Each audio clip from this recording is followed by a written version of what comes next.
Know then, that near the twilight of the reunification of Terra, the Emperor, master of mankind, in his infinite wisdom created 20 beings, 20 sons of his own lineage, to be his generals, his Primarchs, to lead the great crusade to reclaim the lost human worlds of the galaxy. From these genetic templates, the Legiones Astartes would spawn the 20 legions of transhuman soldiers.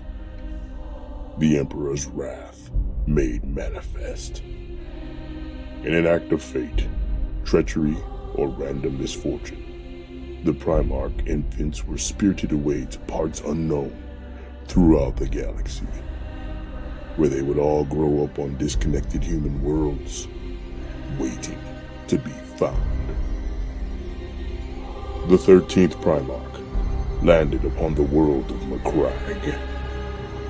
He would be named Roboute Guilliman.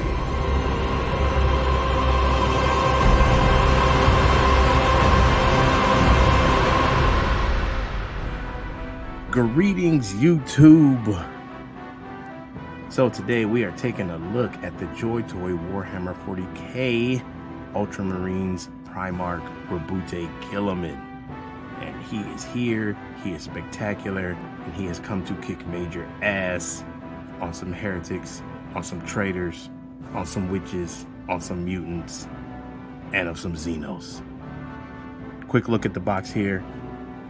Very nice picture of the product. You got the 13th Legion Ultramarines Primarch Roboute Guilliman. You have some pictures on the back there. Very nice to get him in hand. Very excited about this release. So let's have a look at him in all of his glory. Yes, there he is, Roboute Guilliman with his Ultramarines. Looking great. So let's get him off of there and have a look at him, take a look at his aesthetics and all of the details involved. There's a whole lot to see here, so buckle up. Okay, so here we have Roboute Guilliman, and yes, he is a big figure. As far as he's 1/18th scale figure. All the rest of the figures in the Warhammer 40K universe from JoyToy are 1/18th scale. So he is meant to be this big. I have seen, and it was a little bit surprising to be honest, I have seen a couple of people's reviews, and when I read the comments and such, I heard people talking about he's too big, why is he so big, he makes the other Space Marines look like babies or stuff like that. Look, I'm not a Warhammer 40K expert. I really just got into the line and into the lore and stuff within the last couple of years, but everything that I've read or listened to has said that the Primarchs were huge. They were very, very big. The Astartes are already big compared to a normal baseline human, but the Primarchs were even bigger. And Roboute here is not even one of the taller ones. He's like the medium-sized one. But he is the son of the Emperor, one of the 20 sons that commanded the original legions. And he is very well known and very well respected amongst his peers and his enemies. So let's have a look at him real quick here. We're gonna take a look at some of the highlights. I think this face sculpt is actually really good. They did a very good job catching his likeness from established lore. Got the huge pauldron here with the big eagle on it. The Aquila. Got his purity seals. You have this awesome flaming sword that was once the Emperor's sword. Well, I guess it still is. See his armor plate, some more purity seals. Lots of intricate designs in his armor. Warhammer is known to have a lot of ornate designs for their figures. You got this awesome backpack with the eagle holding the halo of light.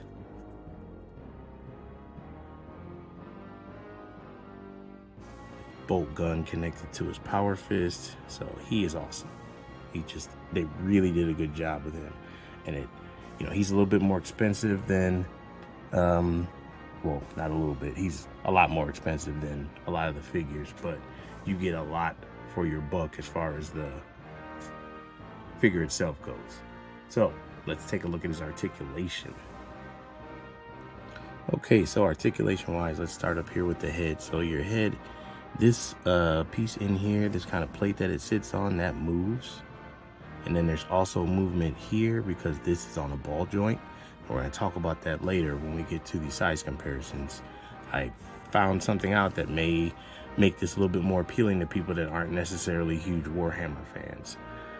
So at the shoulder, you have a ball joint that connects in here.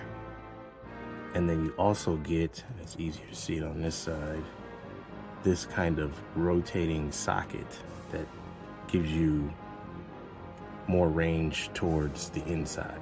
So maybe he can get his hands together and do things that are gonna cross his chest.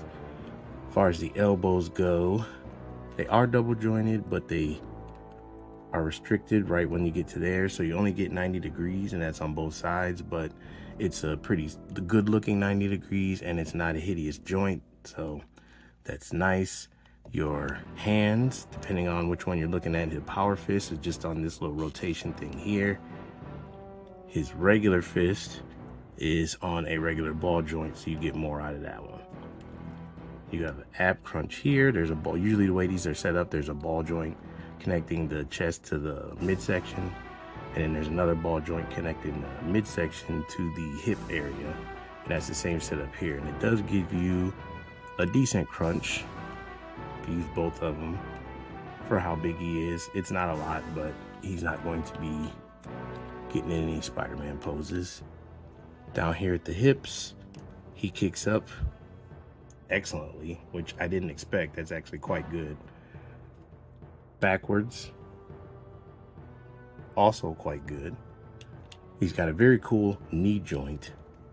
They got these pistons in here, and when you open them up, they show, and then they go back in. And this is a double jointed knee, but it is still restricted. You get more than 90 degrees, but not much more. And then when you're looking at the ankle, it is the typical JoyToy setup. There's a ball joint connected in here, and it gives you a good amount of tilt and range. And then you also have toticulation. And I believe that is it. Right? Yes, I miss anything? Don't think so. Oh, outwards. Not much because of this big lip on his armor. So, pretty good. Okay, so if there is a weakness with this figure, it would have to be accessories. Not that they're bad accessories, there just isn't a whole lot of them. So you get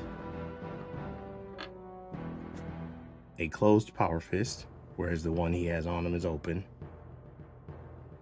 You get a weapon holding hand. You get a splayed out or open hand or relaxed. And then you get a fist for hands. You get the helmet,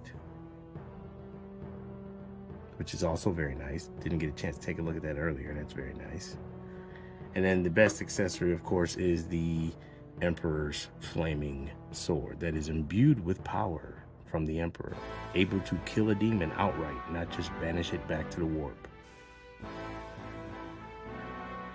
So, pretty good accessories.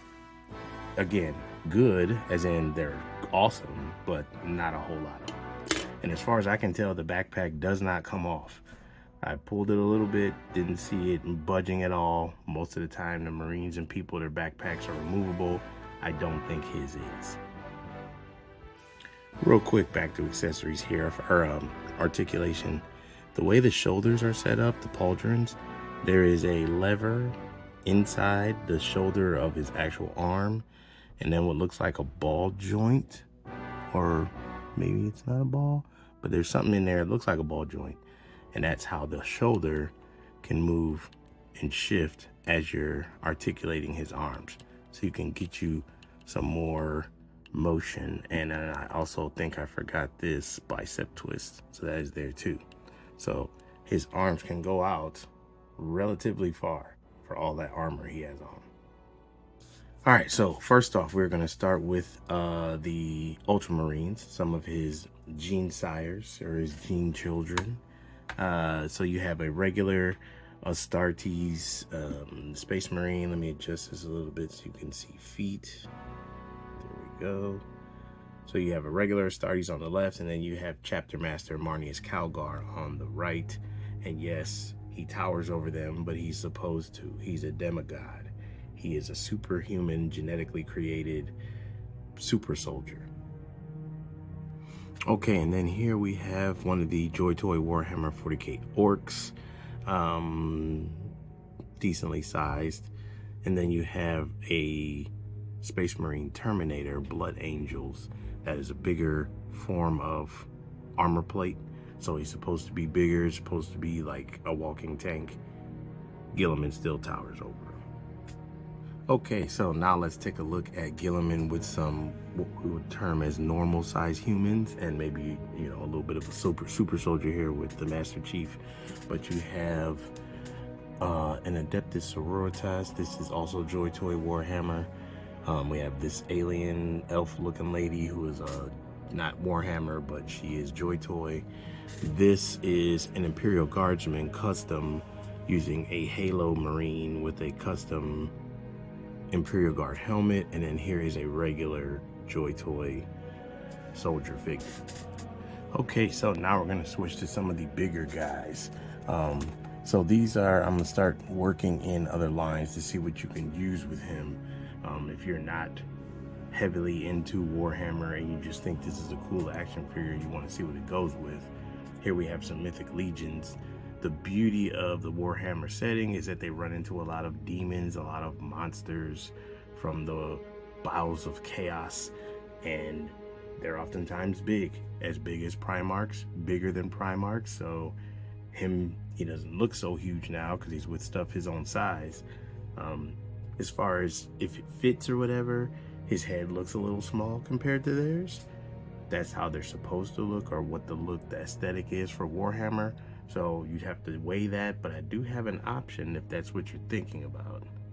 So much to my surprise, the head and neck setup here is a regular ball joint, like a 1/12 figure.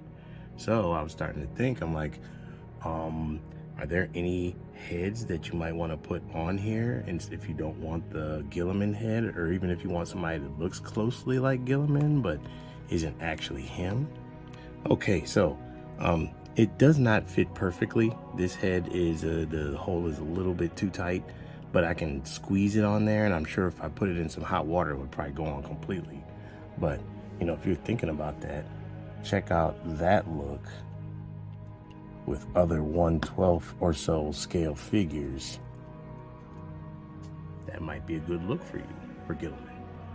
Up to you, of course. You always can do what you want with your stuff. You can cross lines, you can head swap. It's up to you, it's your stuff. But I kind of like that look. And FYI, this is the head from the new Captain America, the Commander Rogers, or whatever it was called, the guy with the all blue and the star on his chest, the dark blue. All right, circling back to Warhammer here. Now we got a McFarlane orc who is a perfect size to be a big war boss. Like that is perfect for this. And you can find these on Amazon or eBay.